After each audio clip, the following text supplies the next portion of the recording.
कल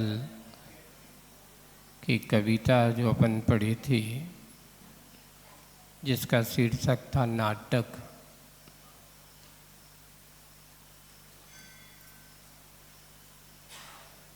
जिसका अपन ने सार समझा था कि संसार में प्रत्येक आत्मा अपने अपने भावों के साथ अपने जीवन जीने की जो पद्धति है, उस जीवन जीने की पद्धति का प्रस्तुतिकरण कर रहे हैं। अर्थात सब अपने अपना अभिनय करने में लगे हुए हैं। अभिनय के तरीके अलग अलग होते हैं, सबका प्रस्तुतिकरण एक सा नहीं होता। जैसे किसी ने कहा था कि आदमी स्वभाव की दृष्टि से, सकल सूरत की दृष्टि से देखा जाए तो अंगोपांग की अपेक्षा से सबके एक से हैं, लेकिन परिणामों से सबके परिणाम एक से नहीं है। जीने का तरीका सबका एक सा नहीं है, सबकी विधाएं अपनी अलग अलग हैं। क्यों? देखो, जीव स्वभाव की दृष्टि से एक जैसा है, लेकिन परिणामों की दृष्टि से सबके अलग अलग परिणाम हैं, परिणतियाँ हैं। उसी के कारण से जैसे परिणाम होते वैसी उसकी परिणतियाँ देखने को मिलती हैं। और ये भी भरोसा नहीं है। देखिए, आपकी ये मनुष्य पर्याय और त्रियंच पर्याय का कोई भरोसा नहीं है कि कब पर्दा गिर जाए और नाटक समाप्त। पर्दा है, जैसे अपन कोई चल रही हो और अचानक पर्दा लग जाता है तो सब क्या हो गया, क्या हो गया, नाटक खत्म। ऐसे ही आपके जीवन का पर्दा कब गिर जाए कोई भरोसा, इसलिए अच्छे से नाटक खेलो, कोई भरोसा नहीं है कब कहाँ। अभी हम सुबह से यही चिंतन कर रहे थे, अभी हम बैठे थे ब्रह्मचारियों से, मैंने कहा मुसीबत का कोई समय नहीं होता। वो कभी किसी को संकेत नहीं देती कि मैं आने वाली हूँ। उसका कभी भी उदय के रूप में हमारे साथ तीव्र असाता कर्म का रूप आ सकता है, संकट का रूप हमारे जीवन में बन सकता है। भला ही हम कितने अच्छे भाव हो, लेकिन तीव्र कर्म का उदय हो रहा हो, तीव्र कर्म का उदय चलता है। जैसे एक अपन ने कथा आप लोगों को शुरुआत में सुनाई थी कि एक के पुण्य कर्म का तीव्र उदय है, लेकिन वर्तमान परिस्थिति पापमय है। वर्तमान कैसा है उसका? पापमय है, लेकिन उसकी तीव्र पुण्य कर्म का उदय चल रहा है। एक जीव ऐसा है जिसकी वर्तमान दशा पुण्यमय है, लेकिन उसके तीव्र पाप कर्म का उदय चल रहा है। यानी वो वर्तमान में बिना स्वाध्याय, ध्यान, पूजन सब कुछ करता है और अच्छे से भगवान की भक्ति, सेवा आदि खूब कर रहा है, अपने आप के लिए जितना बन सकता है धर्म ध्यान करता, लगाए रखता है, लेकिन उसके तीव्र पाप कर्म का उदय चल रहा है। शारीरिक कष्ट है, मानसिक कष्ट है ना, पारिवारिक समस्याएं हैं, उसके साथ जूझता रहता है। ये भी एक पाप कर्म है। पाप कर्म कितने रूप में हो सकता है? देखो, पाप कर्म के 3 रूप हो सकते हैं। कैसे हो सकते हैं? सबसे पहला, एक अपना शारीरिक रूप से पाप कर्म की उदरिना हो सकती है। जैसे अपन कोई आकस्मिक घटना घट गई, कल बड़े अच्छे से जैसे समाचार मिला, अभी बहन जी जा रही थी कुंडलपुर की वंदना करने, हाँ, रास्ते में अचानक क्या हुआ, स्वयं कैसे क्या हुआ, गाड़ी पे से गिर गई,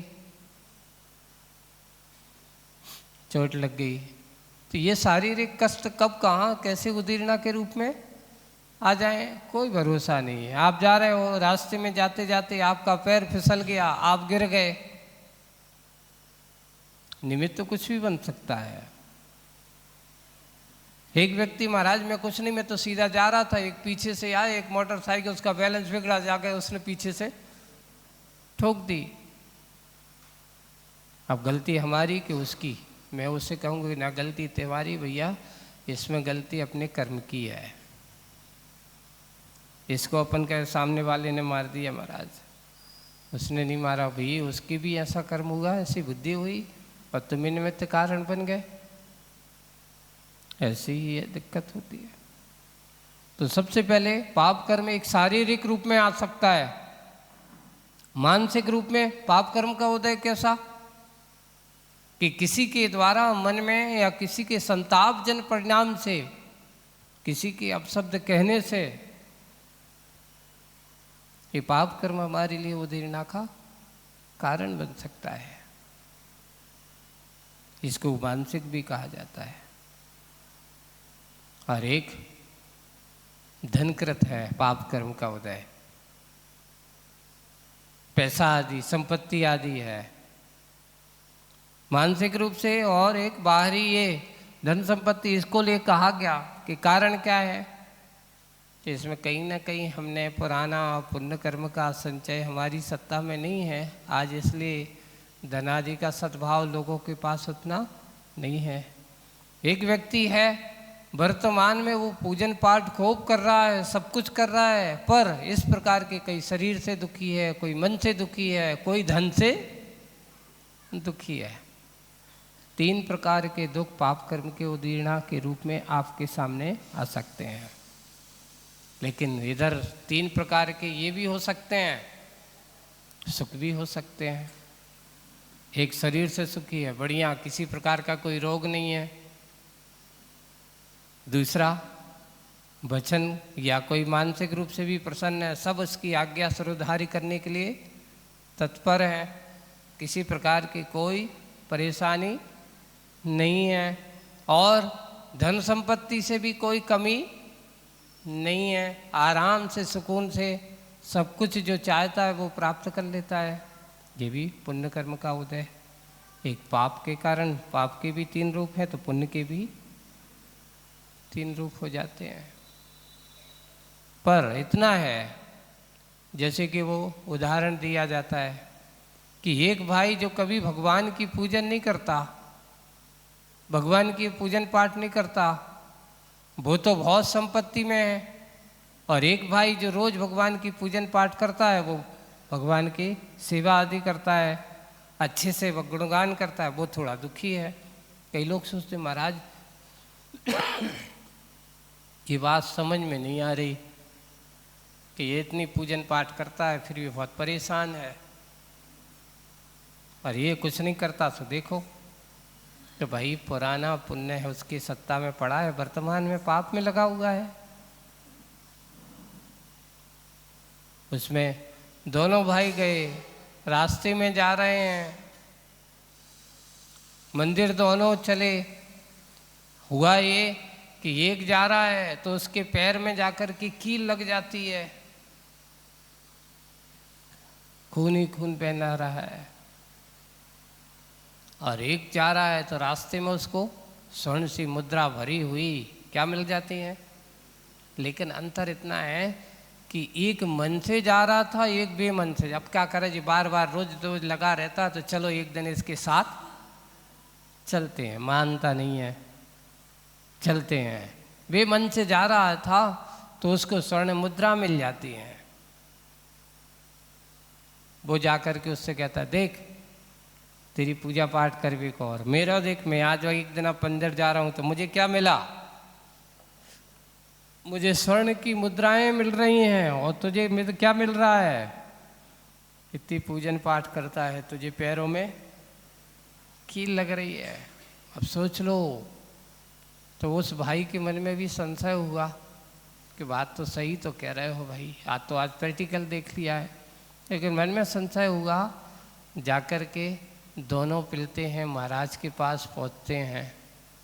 महाराज हमारी बात ये समझ में नहीं आ रही कि मैं रोज़ भगवान की पूजन पाठ करता हूँ, मैं आते समय आज मुझे पैरों में मेरा पैर लहूलुहान हो गया, लेकिन ये भाई है जो कभी मंदिर नहीं आता, मैंने ज़बरदस्ती करके आज इसको मंदिर लाया कह के करके, और ये आया तो इसको रास्ते में स्वर्ण की मुद्राएं मिली। आज एक बार मंदिर आने से इसको क्या हुआ, स्वर्ण मुद्राएं मिली। महाराज कहते हैं भाई बहुत चिंतन करो, विचार करो, आज तुम्हारा इतना तीव्र पाप कर्म का उदय था कि काश अगर तुम मंदिर नहीं आते होते तो आज तुम्हारे जीवन भी जा सकता था, इतना पाप कर्म का उदय। लेकिन तेरे भाव अच्छे थे, तेरे परिणाम मंदिर आने के थे, तो तू एक मात कील में निपट गया। यानी पाप कर्म का वहाँ तेरा इतना हुआ कि तात्कालिक परिणति से एक छोटी सी कील में तेरा पाप कर्म उदीर्णा को प्राप्त हो गया। और इसका इतना तीव्र पुण्य कर्म का उदय था कि आज ये चाहता तो ये राजा बन सकता था, अगर सच्चे मन से भगवान के पास इतना पुण्य कर्म का उदय था। लेकिन बेचारा क्या करे, मन से नहीं आ रहा था। वे मन से आ रहा था तो एक मात्र थोड़ी सी सोने की थैलियों में निपट गया। सोचो तीव्र पाप भी कितने में क्या हो गया, एक के पाप कर्म का अपकर्षण हुआ और एक के पुण्य कर्म का अपकर्षण हो गया। ये विचित्र है कर्म सिद्धांत के रहस्य, भावों का खेल इसको कहते हैं। हमारे अच्छे भाव होते तो बड़े से बड़े संकट भी आते हैं तो वे भी संकट दूर हो जाते हैं, बड़ी से बड़ी मुसीबत आती है तो वो भी मुसीबत दूर हो जाती हैं। बस जीवन के इस बहुत बड़े रहस्य को समझना है। आज हमारी स्थितियाँ कहाँ कैसी है, किस रूप में है, कैसे जीवन की इस दशा में हम कैसे क्या जी रहे हैं, क्या सोच किसकी क्या है। बस बाहरी संसार को देख कर के लोग सोचने लगते कि यही सब कुछ है। नहीं, ये बाहर का संसार यह सब कुछ नहीं है। ये सब क्या है, एक माया का जाल है, इसमें अटको मत, भटको मत, सोचो विचार करो, है ना। एक है आज का, एक है कविता बड़ी आपकी ऐसी हो रही कि जो हम चले जा रहे हैं, कर रहे हैं, पर उद्देश्य क्या है, ये क्यों है, उसको लेकर के आज हमें पूज्य आचार्य भगवान की आज की ये कविता, शीर्षक का नाम सरगम सुरातीत। देखिए शीर्षक की सरगम कैसी है, सुरातीत, कोई सुर नहीं है, सुर से अतीत, फिर भी क्या है सरगम। ऐसा हो सकता है लेकिन ऐसा है। चलते हैं उसको अपन पढ़ते हैं। पहले सत्य से जन्म ले, सत्य से जन्म ले, सत्य में छद में ले। अब जो जन्म तो हर व्यक्ति का जैसा होगा, आत्मा का ही एक शरीर के रूप में जन्म लेता है, लेकिन फिर छद में से, सत्य में छद में ले। छद्म का अर्थ समझते हो, जैसे कि अपन मायाचार, छल कपट, नाना प्रकार के, इस प्रकार के, उस सत्य में छद में ले।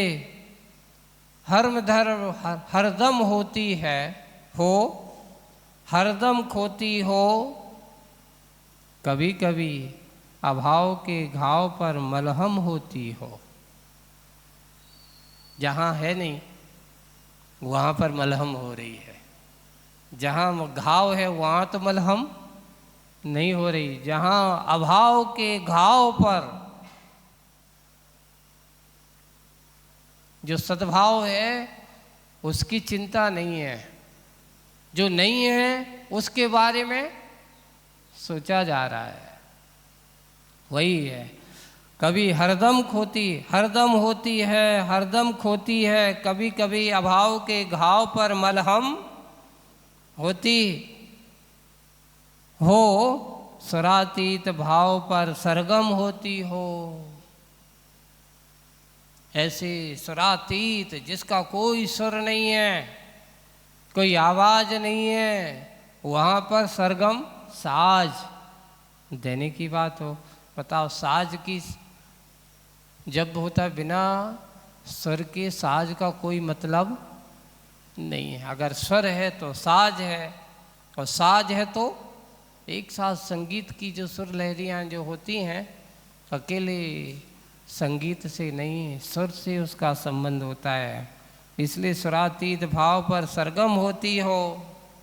आगे, केंद्र को छोड़कर परिधि की ओर दौड़ रही हो।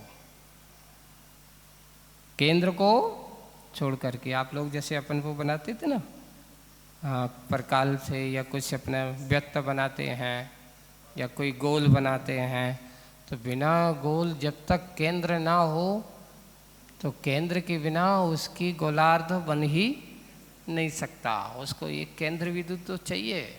कहाँ से कैसी सीमा बनाना है? तो आज ये हो रहा है, केंद्र को छोड़ करके किसकी ओर?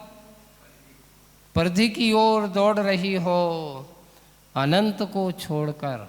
अब मूल बात पर आ रहे हैं, किसको छोड़ करके? अनंत को छोड़कर अवधि की ओर मोड़ रही हो स्वयं को।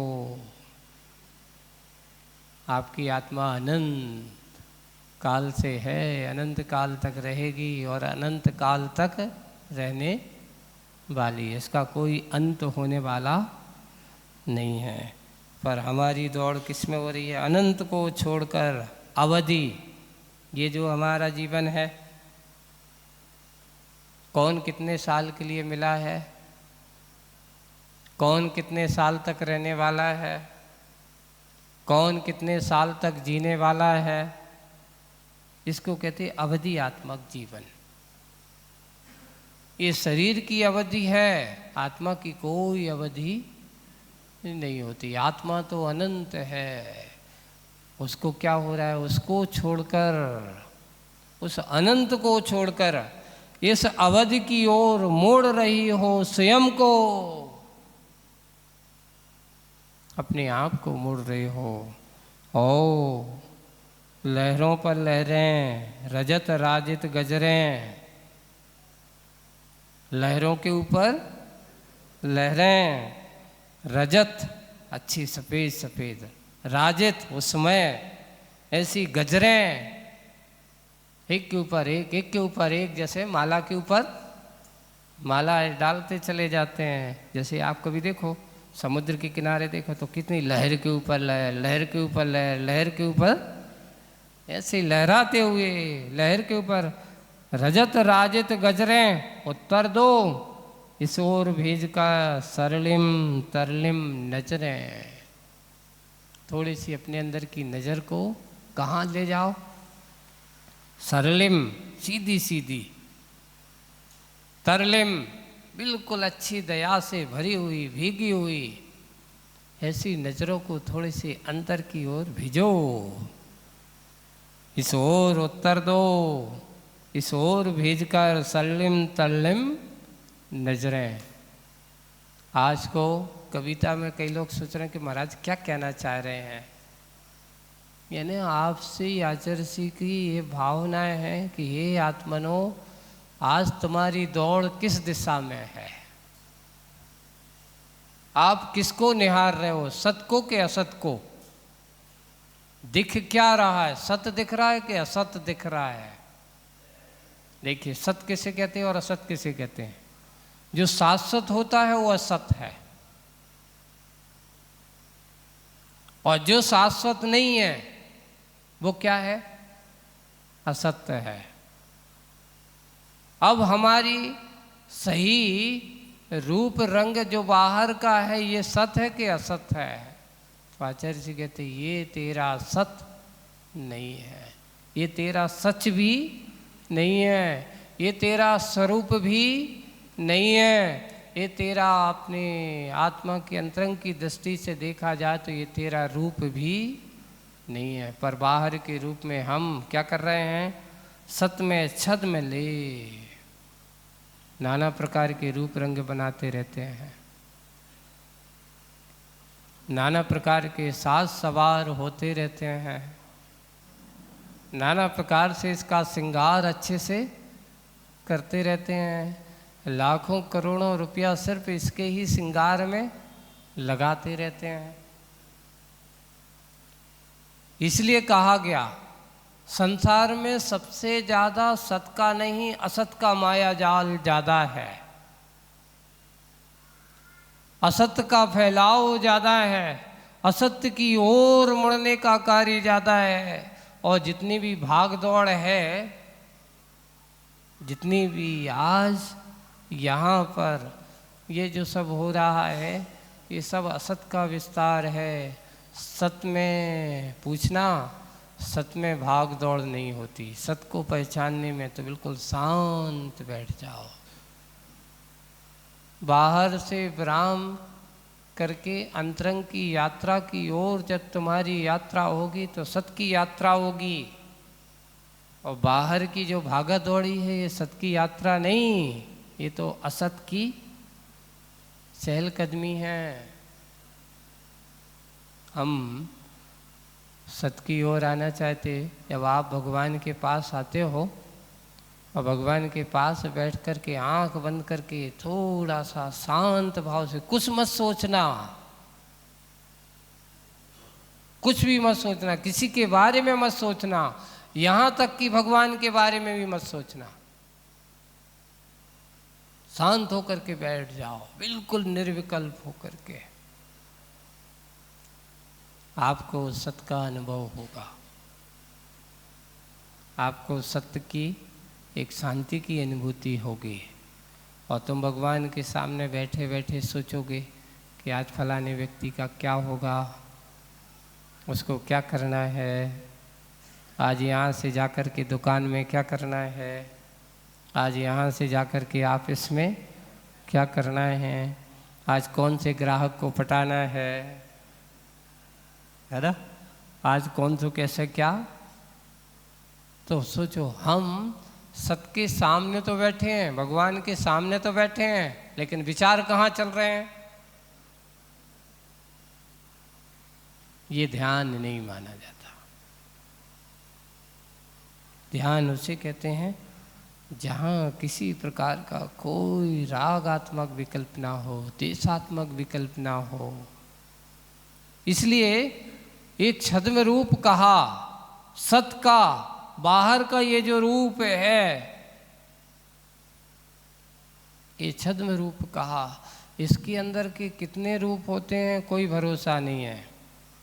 एक बार किसी ने बहुत अच्छा चिंतन पढ़ा था, जैसे एक प्याज का लो, आप उसको छीलते जाओ, उससे कहो कि इसके सार को पकड़ो, तो प्याज को छीलते जाना आप, छिलके के ऊपर छिलका, छिलके के ऊपर छिलका, और क्या मिलेगा, लास्ट में देखोगे तो हाथ में सब छिलका ही छिलका है। छीलते जाओ, जितना छीलोगे उतने निकलते चले जाएंगे, और यहाँ तक कि वो प्याज समाप्त हो सकती, पर छिलके का अंत। ऐसी संसार में दशा है संसारी आत्मा की। तृष्णाएं, आशाएं, इच्छाएं नाना रूप के रूप में आप लोगों के सामने आती हैं। कैसे रूप बना देती हैं, आपको एक रूप में नहीं अनेक रूप में ढाल देते हैं। जिस समय तुम भगवान के सामने जाते हो तो एक भक्त के रूप में बन जाते हो, और दुकान पे रूप में जाते तो एक सेठ बन जाते हो, मालिक बन जाते हो, व्यापारी बन जाते हो, लोभी लालची बन जाते हो। नाना रूप हो, वही व्यक्ति है, वही आत्मा है, वही स्वरूप है। एक आत्मा की एक परिणतियां किसने रूप में, वही कहा कि सत से जन्म ले। जन्म किसका होता है, कहने को तो आता है कि आज हमारा जन्मदिन है, शरीर का जन्म है, लेकिन सही देखा जाए पर्याय की अपेक्षा से शरीर का जन्म है। आत्मा तो वो सत स्वरूप है। जिस दिन वह सत स्वरूप चला जाता है तो ये संसार का नश्वर शरीर यहीं का यहीं रह जाता है। कुछ भी साथ बहुत अच्छे से लगा जड़ दो, उसमें हीरे जवाहरात सोना चांदी खूब लाद दो शरीर पर, लेकिन जैसे ही इस देह से वह चेतन स्वरूप आत्मा की विदाई होती है, अब वो हीरे जवाहरात से लदा हुआ सोने चांदी से लदा हुआ शरीर कोई काम का, कहते भैया उतार लो। अब इसके ये सोने चांदी का श्रृंगार कोई काम का नहीं है। क्यों? क्योंकि जिसने श्रृंगार करने वाला है, देखने वाला है, वो तो अब इसके शरीर में रहा ही नहीं। सत से जन्म ले, सत के साथ जन्म ले, यानी आत्मा के साथ जन्म ले करके। और कितने रूप, कितने स्वरूप, नाना रूपों को सत से छद्म ले, और उस आत्मा को अनेक प्रकार की संगति में बिठा करके नाना रूपों को, नाना स्वरूपों को धारण करता चला जाता है, मन से, वचन से और काय से। देखिए, मन से भी, वचन से भी और काय से। मन में किसी के बारे में राग के वशीभूत होकर के सोचा करता है, देश के वशीभूत होकर के सोचा करता है। और एक वे होते हैं विरागी, ना किसी से राग होता है और ना किसी से देश होता है। वस्तुतः देखा जाए, जब जब भी हम अपने जीवन जीने की बात है, आपकी मात्र जिस समय आप किसी अपने अच्छे व्यक्ति को देखते हो, उस समय आप राग में हो जाते हो। और मान लो किसी से तुम्हारी कभी थोड़ी सी अनबन हुई हो, उसको देखते हो, तो उस समय आपकी परिणति कैसी हो जाती है? देशमय हो जाती है। और एक वे होते हैं जिन्हें देख करके ना किसी के मन में, उनके अंदर कोई मोह की भावना नहीं होती, निर्मोही भावना होती है। जिस समय आप भगवान को देखते हो अच्छे मन से, है ना, तो उस समय भी आपका राग तो होता है, लेकिन कौन सा राग होता है? विषयानुराग नहीं होता, धर्मानुराग होता है। एक राग वही है, लेकिन एक राग दुख का कारण होता है और एक राग सुख का कारण है। विषयानुराग जीव के लिए दुख का कारण बन जाता है, लेकिन धर्मानुराग वही राग उसके लिए सुख का कारण बन जाता है। कैसे हो सकता है? उदाहरण के रूप में आप लोगों को देते हैं। जैसे कहने को तो दूध अकौआ का भी होता है ना, रखने में, रंग रूप में भी क्या है? अकौआ का भी दूध है और गाय का भी दूध है। अब दोनों में अंतर क्या है महाराज? स्वभाव की दृष्टि, नाम निक्षेप की अपेक्षा से दूध तो दोनों है। अकौआ का दूध भी है और गाय का भी दूध है। अब आपसे कहा जाए कि भाई आपको सेवन करना है, कौन सा दूध पसंद करोगे? अकौआ का दूध? नहीं महाराज, जहर है, मर जाएंगे। क्योंकि उसे मालूम है कि ये दूध अगर कोई तुमने पी लिया और अगर आपको खिला दिया गया तो आपका मरण, आपके पेट को फाड़ करके बाहर आ जाएगा, आपका मरण हो जाएगा। महाराज फिर तो दूध एक ही है। ऐसे कई लोग आजकल कहने ले, राग तो चाहे पुण्य हो चाहे पाप हो एक ही बराबर है, ऐसे उपदेश देने लगे।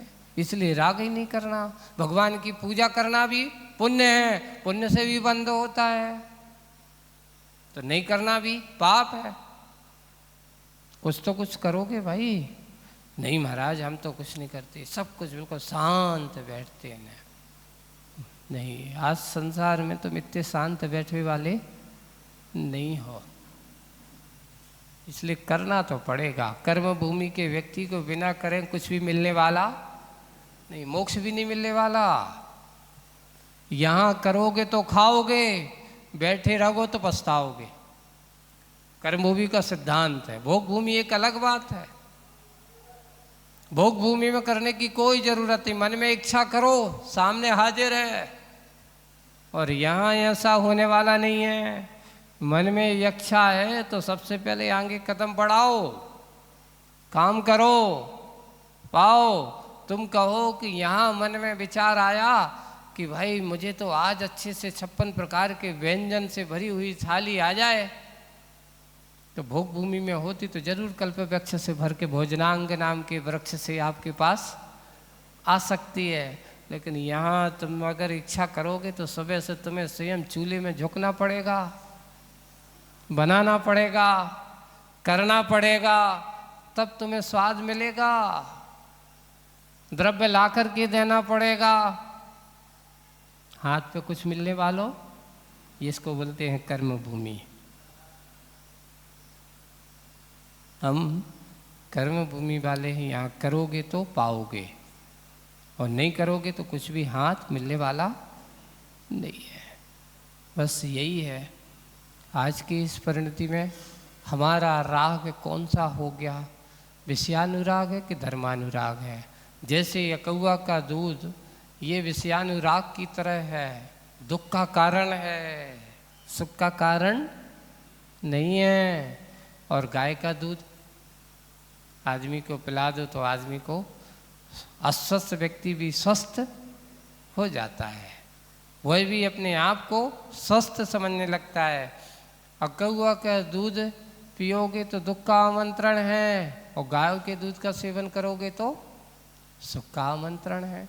इसलिए पुण्य गाय के दूध के समान है, और पाप अकौआ के एक। दोनों दूध अलग अलग हैं। वैसे ही बंधु ये ध्यान रखना, राग दोनों हैं, एक विषयानुराग है और एक धर्मानुराग है। धर्मानुराग को जितना करोगे उतना सुखी बनोगे, और विषयानुराग में जितने रचोगे उतने दुखी। कौन सा राग चाहिए? अब कहते तो राग सहित जग मेर लो, मिलो सरागी देव, बीत राग भेंटो अबे। क्या कई लोग उल्टा बोल देते हैं, पढ़ते समय हमें अच्छे से उसको पढ़ना चाहिए। बीत राग, कई लोग कहते मैटो अबे, उसका नाम भेंटो, अभी मिला। भेंट होना का अर्थ क्या होता? बीत राग भेंटो अबे, मैटो राग कुटेव। भगवान जिस समय आप वीतराग भगवान से आपकी भेंट होती है, मिलन होता है, आप ये सोचना कि जब भगवान के सामने आप हाथ जोड़ करके खड़े और वहाँ कहते तो आपके और आपके भगवान का, आपका आपस से क्या हो रहा है, उस समय आपके अंदर की राग की कुटेव, बुरी आदत। कुटेव का अर्थ क्या होता? जो विषयानुराग की बुरी आदतें हैं, कसायों की बुरी आदतें हैं, ये हमारी दूर होती है। इसलिए हे भगवान, वो कहता है राग सहित जग में रुलो। ना जाने कब से झूलता आ रहा हूँ, मिलो सरागी। ना जाने ऐसे ऐसे रागियों की सांगति में बैठता रहा, रागियों की बात के अनुसरण करता रहा। अब मुझे अहोभाग्य है, आज पुण्य कर्म का उदय आया है, वीतराग भेंटो अबे।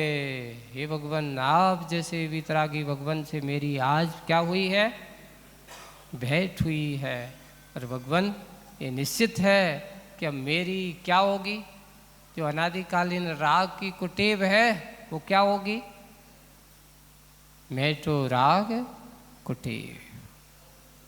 ये बुरी आदत दूर होगी। ये ही हमारे धर्मानुराग का फल होता है। ये इसको प्रशस्त अनुराग भी कहा जाता है, प्रशस्त राग भी कहा जा सकता है, पुण्य राग भी कहा जा सकता है, धर्मानुराग भी कहा जा सकता है। बस यही है कि हम करते कहाँ, करते क्या हैं, पाते क्या हैं, सोचते क्या हैं। बस वही सोचो जो अच्छा हो। तो महाराज एक शराबी को तो शराब अच्छी है तो वही सोचना चाहिए उसको। एक किसी को व्यसनी आदमी है व्यक्ति को, उसको तो तम्बाकू खाने की आदत, तो वही उसके लिए वही अच्छी, तो वो उसको वो अच्छी हो गई। एक संगीत प्रेमी है, उसको संगीत अच्छा है तो वही अच्छा हो गया। पर बंधु ऐसा नहीं, वह सोचो जो हमारे लिए अच्छा तो हो ही, लेकिन सबको अच्छा हो। एक व्यसन बुरी आदतों में फंसा हुआ व्यक्ति ये सोचा करता है यही मेरे लिए अच्छा है, लेकिन उसके बाद उससे ही पूछना कि ये बताओ कि अगर तुम शराब पीते हो तो तुम आगे जाकर अगर तुम्हारा बेटा कहे कि पिताजी हमें भी शराब दो, तो आप उसको क्या कहते हो? ए हाथ मत लगाना। बोले कि क्यों नहीं लगाना? कई बुरी चीज है। बेटे को बुरी है पर तुम्हें बुरी क्यों नहीं है? बेटे को शराब खराब है पर तुम्हारे लिए शराब खराब क्यों नहीं है? इसको बोलते हैं व्यसनी। वह जानता है कि ये ठीक नहीं है, बुरी नहीं है, पर उससे इतना रागी हो गया, इतना आसक्त हो गया कि बुरी चीज होकर के भी उसको बुरा नहीं मानता। नाना प्रकार के छद्म रूपी आत्मा के हो जाते हैं। नाना प्रकार की प्रणतियाँ ऐसी संसार की संगतियों में बैठ कर के क्या क्या सोचता है, हरदम होती हैं, हरदम खोती हैं। कभी कभी अभाव के घाव पर देखिए वेग भी बहुत है तो कुवत कितनी 1000 की, सोचते कितने हैं हम? लाखों की। अगर हमारी कुवत 1000 की है तो हमारी सोच कितनी होना चाहिए? और मैं तो उससे कहूँगा कि 1000 की अगर तुम्हारी कुवत है तो 500 की सोच। लेकिन वो सोचता है नहीं महाराज सोच बड़ी रखो। कहाँ सोच बड़ी रखना है और कहाँ बड़ी नहीं रखना है? तो उन्होंने कहा अगर तुम्हारी कुवत धन संपत्ति 1000 की है तो 500 की सोचो, 1000 की नहीं। लेकिन वो सोचता है हम तो लाखों की सोचा करते हैं। तो क्या करोगे? लाखों की सोचोगे तो उसकी क्या होगी? एक ना एक दिन ऐसा आएगा कि वह मिट जाएगा। एक कहावत चलती है, कुवत कम गुस्सा ज़्यादा, लक्षण है पिट जाने का। आमद कम खर्चा ज़्यादा, लक्षण है मिट जाने का।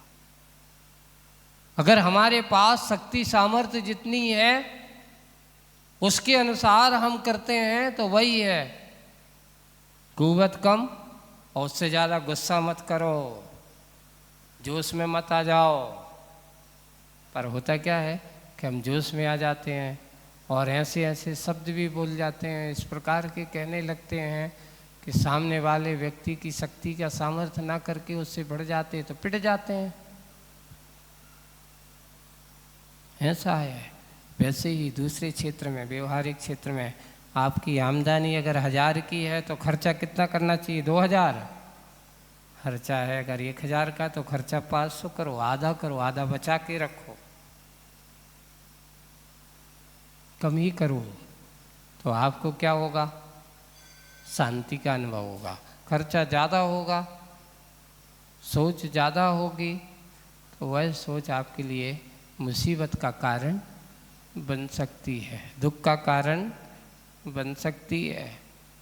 बस वही बात को यहाँ हमारे आचार्यों के सूत्रों को अच्छे से दबाना कि यही है कि हरदम अभाव के घाव पर मरहम होती रहती है। जो है नहीं है उसके बारे में सोचा करते हैं, जो प्राप्त हो उसको पाने की कोशिश करो, जो नहीं है उसको हम क्या करते हैं?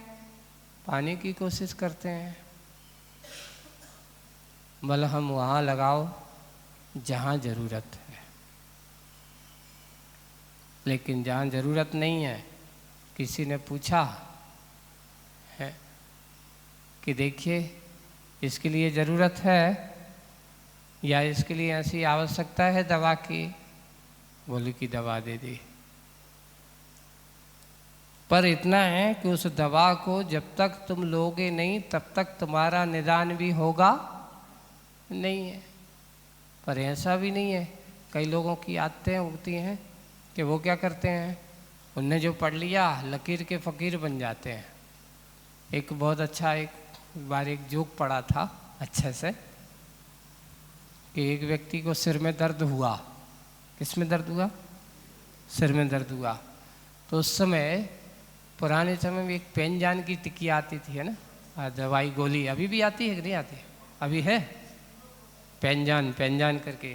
तो उस समय एक विज्ञापन चलता था पेपर आदि में, बोले कि पेनजान की टिकिया लेते ही आराम। पेनजान की टिकिया लेते ही आराम, ऐसा उसने पढ़ लिया। अब क्या पढ़ लिया उसने? अब सिर दर्द हो रहा है तो उसने कहा कि पेनजान की टिकिया लेते ही आराम। मेडिकल पे गया, बोले सिर दर्द हो रहा है, एक पेनजान की टिकिया देना। उसने ले ली। एक घंटे बाद फिर गया, अभी भी सिर दर्द ठीक नहीं हुआ। एक पेनजान की टिकिया और देना। हर घंटे में पूरे दिन भर में 10-12 टिकिया ले ली। मेडिकल वाला कह रहा, भैया तेरा सिर दर्द है, ऐसो कैसो सिर दर्द है? बोले कि बहुत सिर दर्द है। बोले कि कहाँ है? इतना सिर दर्द तो नहीं, इतनी गोली खा के करेगा क्या? बोले कि खाने की बात कहाँ कही तुमने? तो इसमें लिखा पेनजान की टिकिया लेते ही। लेने की बात कही है, खाने की बात कहाँ लिखी है बताओ?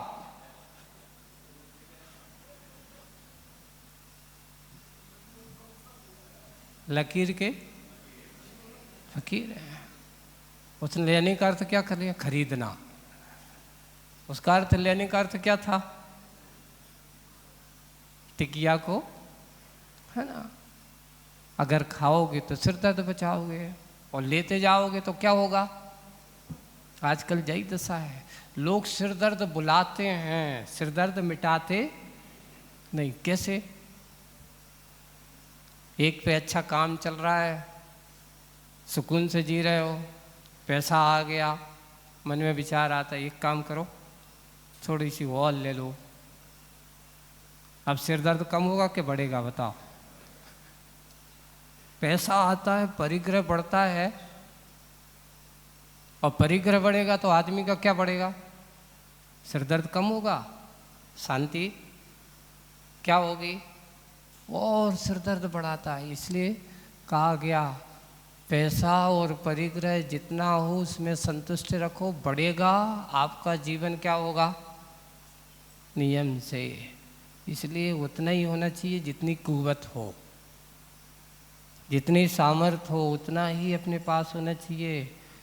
एक ध्यान रखा, उस पर लिखा है कि देखिए कभी कभार पुण्य का उदय जब आता है तो पुण्य की बाढ़ भी आदमी को पतन के गर्त की ओर ले जाती है। उन्होंने लिखा व्यसन के द्वार, नरक के द्वार, धन संपत्ति का आगमन हुआ और व्यक्ति ने उस धन संपत्ति को, अब क्या हुआ कि है तो क्या करें, कहाँ खर्च करें? ऐसो आराम में, विषय भोगों में, पाप के कार्यों में। अगर वो लगाएगा तो उसकी दुर्गति तो होगी, पतन का रास्ता तो खुलेगा। इसलिए संसार में यही दशा है। आज के समय दूसरों की देखा सीखी ज़्यादा होती है। सही बात तो यही है कि अपने लिए सोचो, विचार करना, चिंतन करना। आचार्य श्री ने हम लोगों को कई बार यहाँ से लोगों को चिंतन, लोगों को सोचना चाहिए कि देखिए एक आप भी जीव हो, एक तुम्हारी भी आत्मा है। एक उन जीवों को देखो, इन त्रैंचों को देखो जिनका कोई खाने का कोई ठिकाना नहीं है, रहने के लिए कोई जगह नहीं है, इनका कोई मकान नहीं है, इनकी कोई दुकान नहीं है। पर बंधु ये ध्यान रखो, एक समय ये भी जीव ऐसा हुआ होगा किसी भी लाखों बड़े बड़े महल रहे होंगे, बड़े बड़े मकान रहे होंगे, आज दशा ये है कि ना रहने को कोई मकान है, ना खाने पीने के लिए कोई घर है। कभी मिल गया तो ठीक है, नहीं है तो जीवन व्यतीत है। बस कहाँ से कौन होता है, किस परिणति से कारण कैसे होते हैं, कौन बनता है, कोई दूसरा नहीं, यही आत्मा है, यही संसारी आत्मा है। ये कभी त्रियंच गति के दुखों को भी सामना करना पड़ता है। जब ये मोह मायाचार छल कपट छद्म अवस्था को आदि से युक्त होता है तो यही त्रियंच गति का भाजन बन जाता है, दुर्गति का पात्र बन जाता है। और जब यही आत्मा अपने अच्छे विचारों के साथ युक्त होता है, अपने और अपने भगवान, अपने गुरु, अपने प्रभु और अपने आत्म तत्व की ओर चिंतन में लगा जाता है, तो यही स्वर्ग मोक्ष का भागी भी बन जाता। आत्मा वही है, आत्मा का स्वरूप वही है। जब वह बाहर के रूप रंग में रम करके, रंग जाल में रम करके इसमें भटकना लगता है, माया आदि के जाल में भटक जाता है, तो नाना रूपों में पड़ जाता है। जब यह अपने आप को स्वभाव की ओर दृष्टि करने लगता है, यह अपने आप के स्वरूप में भी आना जाता है। इसलिए बंधुओं, स्वरातीत गीत नहीं, ऐसा गीत गाओ, ऐसा सरगम हो। आज यही हो रहा है, स्वर तो है ही नहीं पर संगीत खूब है ना। आवाज का कोई ठिकाना नहीं है पर हल्ला बहुत है, चिल्ला चोट बहुत है। क्यों चिल्ला रहे हो, क्या बात है? इसलिए स्वरातीत संगीत सरगम बिल्कुल होती रहती है। केंद्र को छोड़ करके मूल को पकड़ो। क्यों हूं? केंद्र को छोड़ करके पर्दे की ओर भागा दौड़ी है। अपना लिए करना चाहिए कि दूसरों के लिए करना चाहिए? जीना किसके लिए? सबके लिए। हम जीते हैं अपनी आयु से, अपने कर्म से, अपने परिणाम से, है ना। लेकिन हम अपने लिए जीते हुए, किसी ने तुमसे पूछा तुम्हारा संसार में आगमन किसके लिए हुआ? तुम स्वयं को जीने के लिए हुआ, सुख शांति के लिए हुआ, पर हम दूसरों की दृष्टि को रख कर के जीना चालू कर देते हैं, दूसरों को सोचना चालू कर देते हैं। और होता है कि हम केंद्र से भटक जाते हैं। और कहाँ अटक जाते हैं? बाहर के परिधि में भटकने रखते हैं। और शुरुआत करो, सुनो, आप जब एक गोल से चालू करो तो उसके छोर को छूना, कहाँ है उसका अंत? गोल गोल घूमते रहना। आप पूछेंगे मिलेगा? एक बार एक छोटी सी कहानी है कि एक व्यक्ति है, अंधा है, दिखाई नहीं देता। वह एक जाकर के ऐसे चारों तरफ से बाउंड्री वाल है ना। लेकिन उस बाउंड्री वाल में मात्र एक ही दरवाजा है। कितना दरवाजा है? एक ही दरवाजा है। अंधा तो वैसे है ही, दिखाई दे नहीं रहा है। अब वो भटक गया, उसमें घूम रहा है कि इससे निकलूं कब। बाहर निकल रहे हैं, प्रयास कर रहा है, और दीवार पे हाथ लगाएं। उससे कहा गया कि भाई दरवाजा है,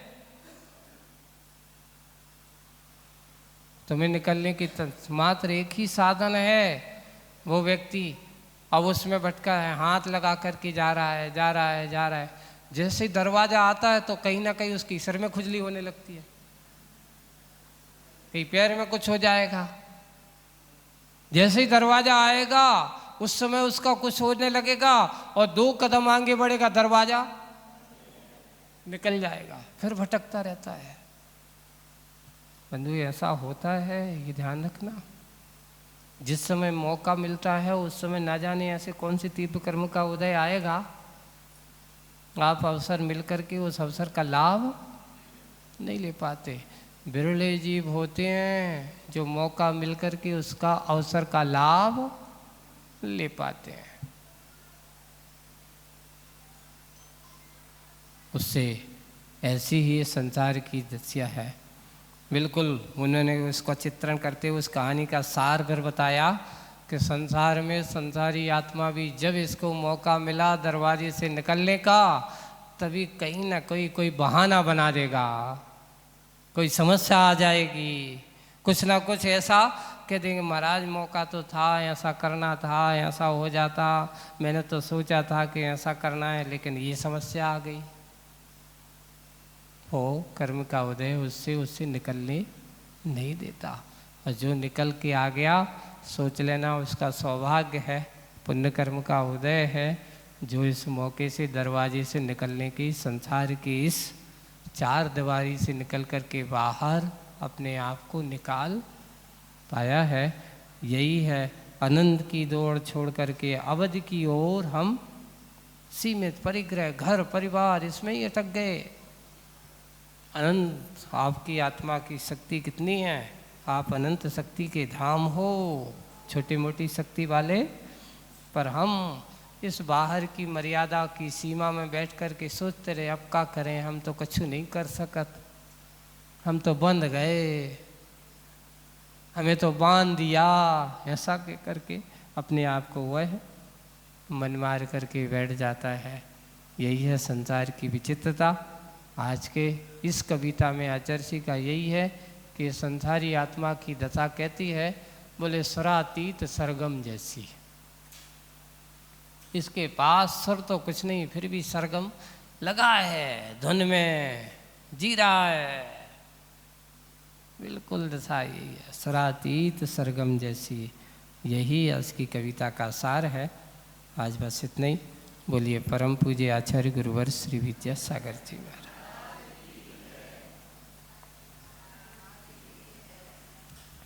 चलते हैं जिनवाणी स्तुति। मिथ्यात्म नाश को ज्ञान के प्रकाश को आपा पर छौ द्रव्य जान को वंदे विधिवान को सो पार प्रछान को अनुभवताय को जीव के जताय को काऊ न सताय को भव्य और यानी जहाँ तहाँ तार को पार के उतार सुख विस्तार को यही जिन वाणी है। जावाणी के ज्ञान ते सूझे लोकालो सोवाणी मस्तक नमो सदा देत होंढो। हे जिन वाणी भारती तो जपो दिन रैन जो तेरी शरणा गए सो पावे सुख चैन।